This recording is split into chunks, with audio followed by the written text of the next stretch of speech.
नमस्कार, आप देख रहे हैं न्यूज इंडिया। मैं आपके साथ सागर मिश्रा। चुनावी ब्रह्मास्त्र, जी हां, आज से राजस्थान के रण की शुरुआत हो चुकी है। अजमेर से पीएम नरेंद्र मोदी ने हुंकार भरी और पीएम नरेंद्र मोदी ने आज अजमेर के दौरे पर कई बड़ी बड़ी बातें भी कही है। 22 साल के बाद पीएम नरेंद्र मोदी पुष्कर के ब्रह्मा मंदिर पहुंचे और करीब 20 मिनट तक दर्शन और पूजन किए। इसके बाद कायल विश्राम स्थली पर पहुंचे और केंद्र सरकार के 9 साल पूरे होने के मौके पर एक जनसभा को भी संबोधित किया और बड़ी बड़ी उपलब्धियों को गिनाया। पीएम नरेंद्र मोदी ने अपने कार्यकाल के 9 सालों में जो ऐतिहासिक काम किए उसका भी उन्होंने बखान जमकर गाया। पीएम ने कहा कि बीजेपी के नेतृत्व में भारतवर्ष का लोहा आज पूरी दुनिया मान रही है, जबकि कांग्रेस ने 60 सालों तक सिर्फ नारों और झूठे वादों पर सरकार चलाई है। हमारी अब तक की 9 साल वाली सरकार बेमिसाल है। वहीं राजस्थान बीजेपी ने दावा किया कि अजमेर रैली के जरिए प्रदेश की 8 लोकसभा और 200 विधानसभा जो सीटें हैं उसको भी कैसे साधा जाएगा, इस पर भी हम बात करेंगे। लेकिन ये पिछले 8 महीनों में पीएम नरेंद्र मोदी का छठा राजस्थान का दौरा है।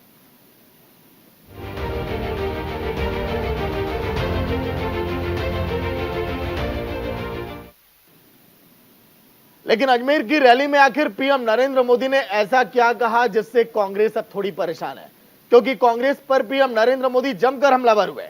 और पीएम ने क्या कुछ कहा, पीएम नरेंद्र मोदी की बड़ी बातें आपको सुनाते हैं, फिर करेंगे चर्चा की शुरुआत। सुनिए आप। पिछले 9 साल में बीजेपी सरकार ने देश के 19 करोड़ से अधिक लोगों को गैस कनेक्शन दिया है।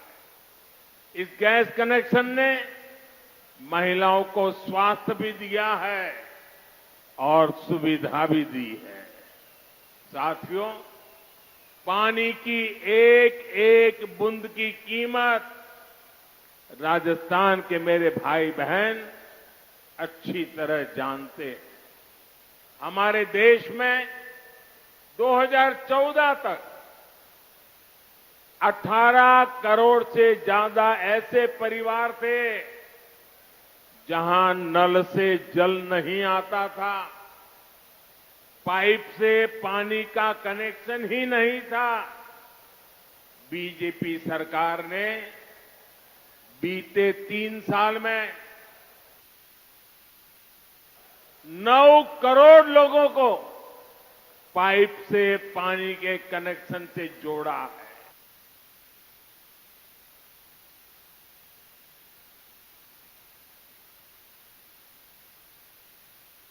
50 साल पहले आप देखिए, एक कांग्रेस की गारंटी वाली आदत आज की नहीं है, पुरानी है। 50 साल पहले कांग्रेस ने इस देश को गरीबी हटाने की गारंटी दी थी और ये गरीबों के साथ किया गया कांग्रेस का सबसे बड़ा विश्वासघात है। कांग्रेस की रणनीति रही है कि गरीबों को भरमाओ, गरीबों को तरसाओ। यहां राजस्थान के आप लोगों ने भी इसका बहुत नुकसान उठाया है। राजस्थान में इस साल विधानसभा चुनाव होने और अगले साल देश में लोकसभा का भी चुनाव होना है। ऐसे में हमारा आज का सवाल है कि क्या ब्रह्मा जी की भक्ति से बीजेपी को जीत मिलेगी या फिर 9 साल के दम पर बीजेपी यहां पर जीत प्राप्त करना चाहती है। राजस्थान का रण और क्या मोदी के राजस्थान दौरे से बीजेपी राजस्थान में अब मजबूत अब होगी क्या? आज हमारे साथ इन्हीं सवालों पर चर्चा करने के लिए कांग्रेस के प्रवक्ता राजेंद्र आर्य हमारे साथ जुड़ चुके हैं। बीजेपी के प्रवक्ता डॉक्टर चेतन राज पुरोहित हैं और पॉलिटिकल एक्सपर्ट रुद्र प्रताप सिंह जो कि इस समय स्टूडियो में मौजूद हैं। सबसे पहले मैं आपके पास आऊंगा, जिस तरह से राजेंद्र आर्य जी हम देख पा रहे तस्वीरें राजस्थान की, इस समय बीजेपी इस तैयारी में है कि कैसे अपने खोए हुए जनाधार को वापस पाया जाए, लेकिन कांग्रेस अभी यही सोच रही कि कैसे दोनों दिग्गज नेताओं को एक साथ मिलाया जाए। दिल्ली में देखिए दोनों नेताओं ने एक साथ मुलाकात तो की, मल्लिकार्जुन खड़गे टेबल पर बैठकर बातचीत तो कराए, लेकिन पायलट जी का बयान आपने देखा 1 घंटे पहले क्या आ गया है। कहते हैं कि नहीं ये सुलह होने वाली नहीं इतनी आसानी से। राजेंद्र जी। देखिए सागर जी, जहां तक राजस्थान की बात है तो निश्चित रूप से राजस्थान में कांग्रेस पार्टी पूरी तरीके से एकजुट है और जिस तरीके से आने वाले समय में जो हमारे चुनाव होने वाले हैं दिसंबर में, हम पूरी मजबूती के साथ में, आपने देखा होगा कि कर्नाटक में जिस तरीके से हमने भाजपा को करारी शिकस्त दी है और भाजपा वहां पे सत्तारूढ़ थी। अब यहाँ पर बार बार ये कहना, प्रधानमंत्री जी जिस तरीके से पूरे देश के अंदर चुनाव प्रचार करते हैं वो हमेशा चुनावी मोड में ही रहते हैं। वो प्रधानमंत्री होते हुए उनको, प्रधानमंत्री को अपने देश के तमाम चीजों को देखना चाहिए और राजस्थान की उसी धरती पे वो बार बार आके ये बात कह रहे हैं। और ईआरसीपी का वादा जो 2018 में उन्होंने 2 बार किया था, 18 के अंदर चुनाव से पहले 6 महीने पहले और उसके चुनाव के एंड वक्त पे उन्होंने 2 बार ईआरसीपी का वादा किया था। और ईआरसीपी के क्षेत्र में ये अजमेर का इलाका भी आता है। तो प्रधानमंत्री राजेंद्र जी, आप अपने घर में खुद ही आग लगी पड़ी है सर, हम दूसरे के घर को देखने क्यों जाए सर? हम आपसे यही पूछ रहे हैं कि सुनिए, हमारे घर में ऐसी कोई आग वाग नहीं लगी है। हमारे घर में, आपको मैं आज का भारत, ये जो हमारा महंगाई राहत शिविर चल रहे हैं उसके अंदर आज का मैं आपको आंकड़ा दे दूं, 1,37,23,736 परिवार लाभान्वित हो चुके हैं महंगाई राहत शिविरों में सर। और 6 महंगाई शिविर कैंप बहुत बढ़िया चल रहा है सर, उसकी पूरी आंकड़े तस्वीरें हम दिखा चुके हैं। सुनिए, वही तो मैं कह रहा हूं ना कि जब महंगाई राहत शिविर अपना बेहतरीन तरीके से चल रहे हैं तो राजस्थान में समस्या कुछ नहीं है। राजस्थान में समस्या है भाजपा इसलिए समस्या है कि भाजपा एक रचनात्मक विपक्ष की भूमिका को निभाने में पूरी तरीके से नाकाम है। राजस्थान में 2014 में भी भाजपा से 25 सांसद थे, 2019 में भी 25 सांसद है, लेकिन इन दोनों कार्यकालों के अंदर राजस्थान का एक भी सांसद अपने मतलब उसमें एक भी उपलब्धि गिनाने की स्थिति में नहीं है। उनसे एक कौड़ी का भी हिसाब पूछा जाए तो वो बताने की स्थिति में नहीं है कि उन्होंने इस परियोजना में ये रुपया लाए या ये परियोजना लेकर आए। आज ये सर लग रहा है कि महंगाई शिविर कैंप के जरिए अजमेर वाली सीटों को आप हासिल कर लेंगे, जहां सचिन पायलट का दबदबा है, जहां पर पीएम नरेंद्र मोदी पहुंच गए। लौट कराऊंगा सर, अभी है समय काफी है सर, चर्चा की शुरुआत हुई है। राजस्थान में 200 सीटें हैं, 200 सीटों के अंदर पूरी तरीके से महंगाई राहत शिविरों का सर हम बात अजमेर की भी कर रहे हैं सर, जहां पर सचिन पायलट का दबदबा है, पीएम मोदी आज पहुंच चुके हैं। आऊंगा रुद्र जी, आऊंगा राजन जी, आऊंगा, माफ करिएगा। डॉक्टर चेतन राजपुरोहित प्रवक्ता बीजेपी के जुड़े हुए हैं। चेतन जी, पिछले 8 महीनों में 6 दौरे सर, आज तो मंदिर की भी याद आ गई पीएम नरेंद्र मोदी को कि कैसे हिंदू वोट बैंक को अपने पाले में किया जाए, पिछले दौरे पे कैसे गुर्जर वोट बैंक को अपने खाते में किया जाए, वो दौरा भी हमने देखा है सर। तो डैमेज कंट्रोल को कैसे बेहतर करना है, कैसे कंट्रोल उसको किया जाए, तैयारी बखूबी हो रही है सर इस समय? सभी मित्रों को नमस्कार मेरा। पहली बात है, डैमेज हुआ ही नहीं तो कंट्रोल किसका करना है? अरे सर कोई चेहरा तय नहीं है सर, आप कह रहे हैं डैमेज नहीं है तो शुरुआत ही हुई है सर, अभी तो शुरुआत ही हुई है, बोलने दीजिए। हमारे कांग्रेस के मित्र बहुत अच्छी अच्छी बातें बता रहे थे। पहला इन्होंने कहा ईआरसीपी का बहुत अच्छी इन्होंने बात की, होना चाहिए, राजस्थान के, पूर्वी राजस्थान के लिए बहुत उपयोगी योजना है। लेकिन मैं आपको बता दूं, अभी तक राजस्थान सरकार ने 2 पक्ष इससे संबंधित है, मध्य प्रदेश शासन और राजस्थान शासन।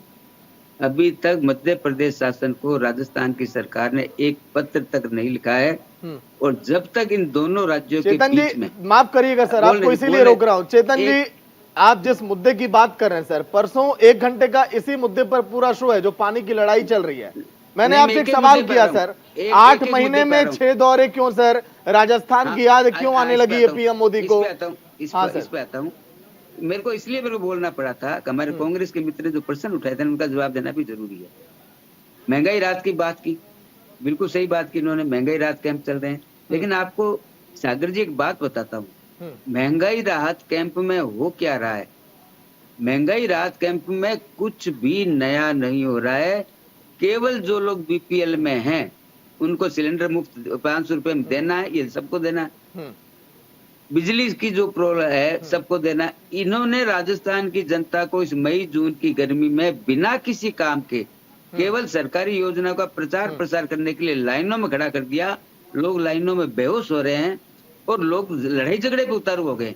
मैं देख रहा था कई वीडियो, आपने भी देखे होंगे, राजस्थान के वीडियो कई ऐसे देखे होंगे कि लड़ाई झगड़े पे उतारू हो गए। चेतन जी अभी 15 मिनट है सर, एक दूसरे के सवाल पास होते रहेंगे सर। एक सर मेरे सवालों का जवाब दे दीजिए पहले। अब आपके सवाल पे आता हूँ।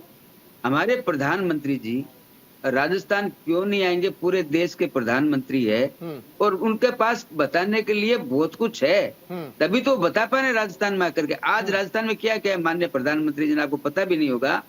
स्टेज पे नहीं सर, मुझे पता है सर, मैं पूरी रैली देखा, जनसभा सुना मैं उनके। हाँ, मैं वैसे कह रहा हूँ, माननीय प्रधानमंत्री जी का उन लोगों ने अभिनंदन किया है जो लाभार्थी है, चाहे उज्ज्वला योजना के लाभार्थी है, चाहे प्रधानमंत्री आवास योजना के लाभार्थी है, चाहे किसान समर्पण निधि के लाभार्थी है, चाहे हर घर नल योजना के लाभार्थी है, चाहे किसी भी योजना के, उन लाभार्थियों ने राजस्थान के प्रधानमंत्री जी का अभिनंदन किया स्टेज पर, पहली बात। दूसरी बात, ये जो चीज जो चल रही है, क्या आपने डैमेज कंट्रोल की भी बात की, राजस्थान में प्रधानमंत्री जी के आने की भी बात की। भाई क्यों नहीं आएंगे प्रधानमंत्री जी राजस्थान में? मंदिर भी जाएंगे, क्यों नहीं जाएंगे मंदिर? क्या मंदिर जाना कोई अपराध है? नहीं सर, मैं भी जा सकता हूँ दर्शन के लिए सर, हम तो टाइमिंग की बात कर रहे हैं ना सर। टाइमिंग नहीं होती है, टाइम देखो, राजनीति टाइमिंग और मैसेजिंग का खेल है, इसको मैं मानता हूँ।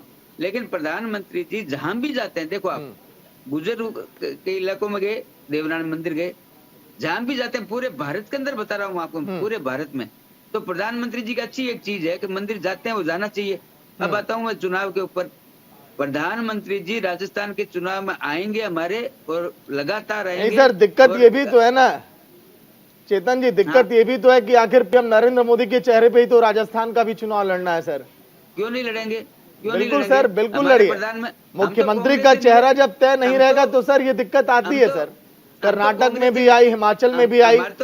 हम तो कांग्रेस के मित्र से ये निवेदन करना चाहते हैं कि राहुल गांधी जी राजस्थान में, वो विदेश चले गए हैं, कल वो भी राजस्थान में आए और राजस्थान की जनता की पीड़ा को समझे, राजस्थान की पीड़ा को। वो कहेंगे, वो कह देंगे भारत जोड़ो यात्रा से हमने पीड़ा समझ ली है, समझ ली ना। अब आता हूँ कर्नाटक पे, अभी कर्नाटक आऊंगा। चेतन जी, रुद्र जी देखिए बहुत देर से बैठे हुए हैं, एक बार शुरुआत कर लें, सब लोग आ जाए, एक एक जवाब दे लें।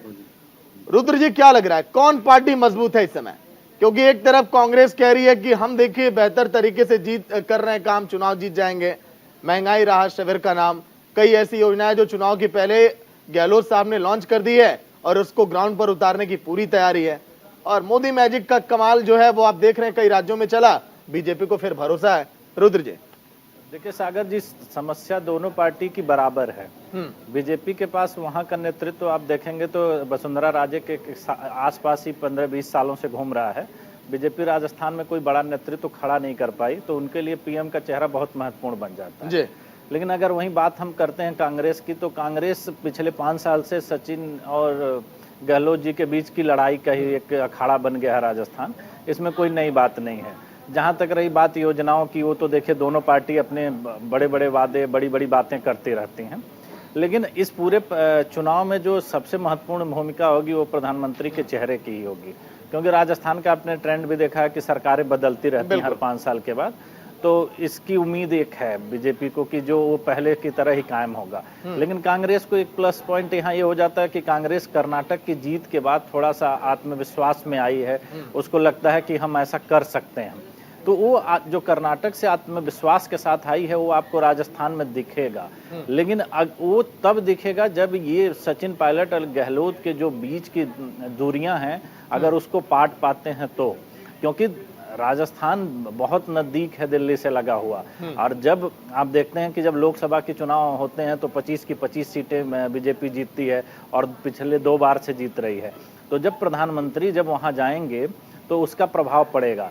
लेकिन जो बीजेपी पिछले 5 सालों में नहीं कर पाई है, वो ये नहीं कर पाई है कि वो किसी ऐसे बड़े नेता को वहां नहीं खड़ा कर पाई है जिसके आधार पर वो राजस्थान का चुनाव लड़े। अब वसुंधरा राजे के खिलाफ बहुत सारी चीजें हैं जो निगेटिव हैं, प्लस इनके पास कोई और चेहरा नहीं बन पाता है। तो मिला जुला करके चुनाव तो लड़ा जाएगा प्रधानमंत्री के चेहरे पर ही राजस्थान का, और वही अगर लड़ा जाता है तो ही बीजेपी के लिए थोड़ा सा एक प्लस पॉइंट होता है।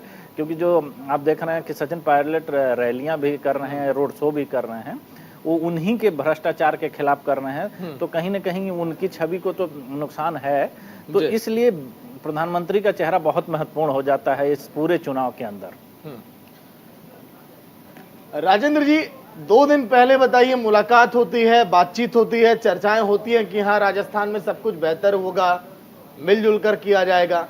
जैसे ही पायलट साहब राजस्थान पहुंचे पूरे तेवर बदल गए। वो ये कह रहे हैं कि जो मैंने अल्टीमेटम दिया था मैं उस पर कायम हूं सर, मैं पीछे नहीं हटने वाला। 15 मई तक का उन्होंने बताइए समय दिया था और कहा है कि अगर इस पर कार्रवाई नहीं होगी तो फिर मेरा वही रुख रहेगा। तो आपको लग रहा है सर कि अगर दोनों नेता अगर एक इस दिशा में जाएगा एक उधर जाएगा तो इतना आसान होगा क्या सर आप लोग के लिए? देखिए सागर जी, बिल्कुल भी ऐसा नहीं है। कांग्रेस पार्टी एक लोकतांत्रिक पार्टी है और उसके अंदर सबको अपनी बात कहने का हक है। और जिस तरीके से आलाकमान ने इनिशिएटिव लेकर हमारी नेताओं की बातचीत हुई है और उस बातचीत के लिए राजस्थान बहुत महत्वपूर्ण है, आने वाले जो भी तमाम राज्य हैं वो बहुत महत्वपूर्ण है। लेकिन हमें यहाँ पे दो चीजें बहुत जरूरी से समझनी पड़ेगी कि प्रधानमंत्री पूरे देश के अंदर प्रचार करते हैं, प्रचार की बातें करते हैं, लेकिन उनको सुलगता हुआ मणिपुर नहीं दिखाई देता, उनको रोती बिलखती हुई बेटियां नहीं दिखाई देती जिनको कि दिल्ली पुलिस के द्वारा सड़कों पे घसीटा जाता है, जो मेडल लाने वाली बेटियां हैं, हमारी देश का गौरव बढ़ाने वाली बेटियां हैं। न सरहद पर जवानों का बहता हुआ खून दिखाई देता। वो हर वक्त चुनाव के अंदर इस तरीके की बातें करते हैं कि उनको हर वक्त मतलब चुनावी जुमले की तरह की बात करते हैं। तो प्रधानमंत्री को सोचना चाहिए, जैसा रुद्र प्रताप राजेंद्र जी, एक दूसरे की आप लोग सर खामियां ही गिनाने में लगे हैं सर। मैं ये पूछ रहा हूं जो आपकी खामियां उसको कैसे आप दूर करेंगे सर? जो आपके पार्टी में अंतरकलह है, जो दिक्कत है, सुनिए, हमारी पार्टी का अंतरकलह हम बखूबी निपटना जानते भी हैं और उसका कैसे हमें मैनेज करना है वो भी हम जानते हैं।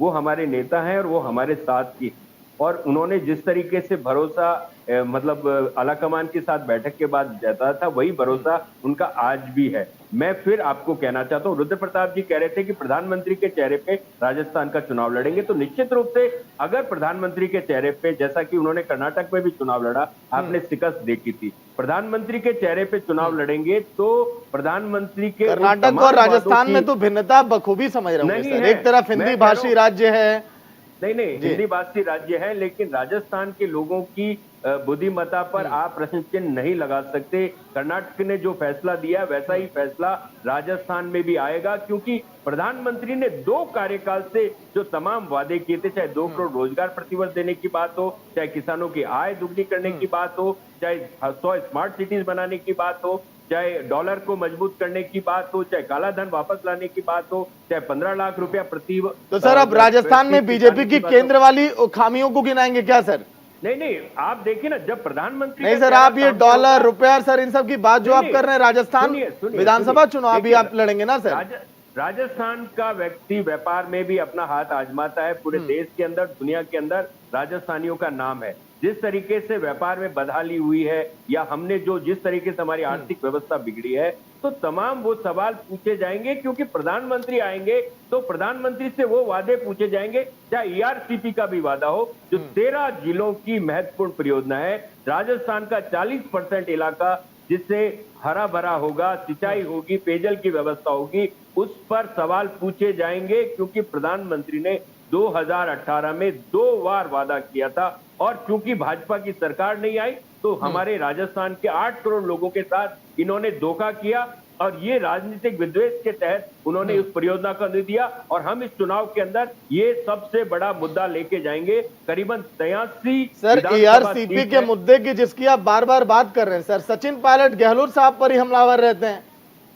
देखिए मेरी बात सुनिए, मैं उनकी बात पे नहीं जाना चाहता, लेकिन मुझे ईआरसीपी के नाम पर उन 83 सीटों पर जो प्रभाव पड़ने वाला है उसके ऊपर मैं बात करना चाहता हूं कि प्रधानमंत्री ने उन 83 सीटों के जो विधानसभा की सीटें हैं और 8 लोकसभा की सीटें हैं, वहां पर वो आकर बातें करते हैं। लेकिन अगर वो मीडिया से खुलेआम रूबरू हो तो मीडिया उनसे सवाल पूछेगा, लेकिन वो मीडिया से बात नहीं करते हैं। प्रधानमंत्री अपना एक डिस्टेंस मीडिया से मेंटेन करते हैं। और प्रधानमंत्री से अगर वास्तव में आपको भी सवाल पूछने का मौका मिलेगा तो आप पूछेंगे कि प्रधानमंत्री जी आपने 2014 में जो वादे किए थे उनमें से कितने पूरे किए, 2019 में आपने वादे किए थे उनमें से कितने पूरे किए। आप हमेशा वादे और जुमले देके नहीं सर, लोकसभा चुनाव में इसी पर हम बात करेंगे सर। आज चर्चा राजस्थान पे थी, इसलिए मैं आपसे पूछ रहा था कि आपने जो 18 में वादे किए थे आपने 23 आ गया, कितने पूरे किए सर?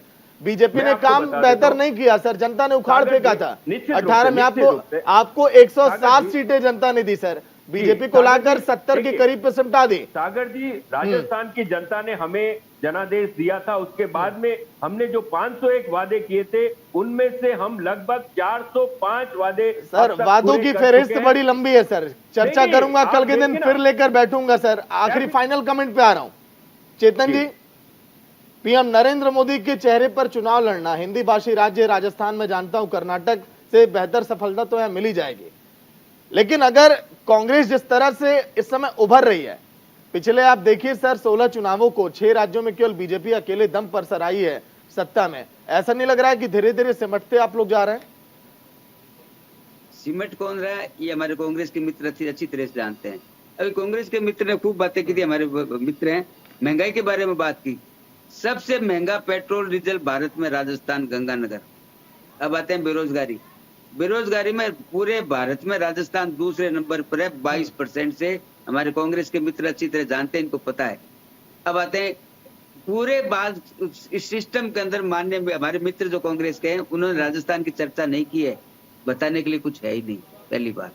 दूसरी बात, प्रधानमंत्री जी राजस्थान आते हैं, केंद्र सरकार की जो लाभ जनता को मिला है राजस्थान की जनता को, उसकी बात करते हैं, ठीक है करनी चाहिए क्योंकि उन्होंने कुछ किया है। कांग्रेस के पास बताने के लिए राजस्थान में कुछ नहीं है। अभी कर्नाटक की बात कर रहे थे, अगर कर्नाटक भारतीय जनता पार्टी जीत जाती, अगर हिमाचल भारतीय जनता पार्टी जीत जाती, यही लोग काउंटिंग के दिन 11:30 बजे ईवीएम को दोष लगाना शुरू कर देते, चुनाव आयोग को दोष लगाना शुरू कर देते, लोकतांत्रिक संस्थाओं की हत्या बता देते, लोकतांत्रिक संस्थाओं को खत्म होने के बारे में बात करते। हम साफ कहते हैं हमारे चुनाव जनता ने हमारे को स्वीकार नहीं किया, उनके आदेश को सिरोधार्य किया, हमारी कमियों की रुद्र जी से आखिरी कमेंट ले लूं सर, वक्त थोड़ा कम है, लेकिन हमने चेतन जी वक्त कम है, क्या बताऊं, वक्त में हम बधे हुए सर, वक्त में हम बधे हुए सर, आऊंगा सर, फिर चर्चा होगी, बहुत लंबी जाएगी सर राजस्थान चुनाव पर। रुद्र जी क्या लग रहा है, जो वाकई में वादे कांग्रेस ने किए थे सन 2018 में, उन वादों को धरातल पर उतार दिया गया है? क्या जनता खुश है? क्या समीकरण कांग्रेस के पक्ष में आपको दिखाई देते हैं? रुद्र जी देखिए, ये जो दोनों चुनाव कांग्रेस ने जीते हैं उससे राजस्थान की परिस्थिति अलग है। जो हिमाचल और कर्नाटक थे, दोनों जगहों पे बीजेपी की सरकार थी, तो बीजेपी को सरकार बचाना था। अब यहाँ बचाना है सरकार कांग्रेस को।